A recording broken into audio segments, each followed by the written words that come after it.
Hello everyone, শুভ সন্ধ্যা। কেমন আছো সবাই? আমি খুব ভালো আছি।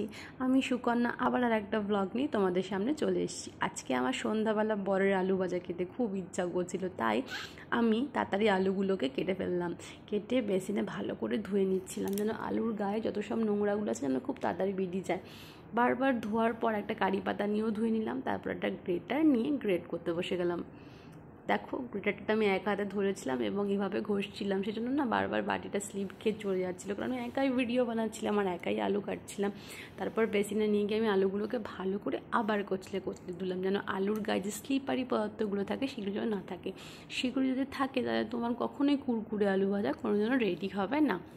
এবার আলুগুলো ভালো ধরার পর কিছু আইস কিউব নিয়ে আমি আরও ভালো করে আলুগুলোর মধ্যে মিশিয়ে নিচ্ছিলাম, যাতে যতটাও পিচ্ছিল পদার্থ থাকে সেটাও যেন চলে যায়। তারপর রীতিমতো কড়াই বসিয়ে দিলাম। কড়াই বসানোর পর কড়াইয়ে তেল দিয়ে দেখে নিলাম তেলটা বেশ গরম হয়ে গেছে। তার কারি পাতাগুলো নিয়ে একদম করে ডিপ ফ্রাই করে নিলাম। ডিপ ফ্রাই করে প্রথমে কারি পাতাগুলো তুলে নিলাম। তুলে নেওয়ার পর তারপর আলুগুলো দিয়ে দিলাম এবং আলুগুলো লালচে লালচে করে ভাজা করলাম, যতক্ষণ না পর্যন্ত আলুগুলো প্রপারলি ফ্রাই হয়। করার পরে ধীরে ধীরে আমি ছাঁকনির মাধ্যমে তুলে একটা পাত্রে ছাড়া নিয়ে নিলাম। এরপরে আলুগুলোর সঙ্গে কারি পাতাগুলো মিশিয়ে সুন্দর করে একটা আলু ভাজা বানিয়ে নিলাম। দেখো, তোমরা এরকমভাবে বাড়িতে ট্রাই করতে পারো। যদি ভালো লাগে আমাদের চ্যানেলটাকে সাবস্ক্রাইব করো। Thank you.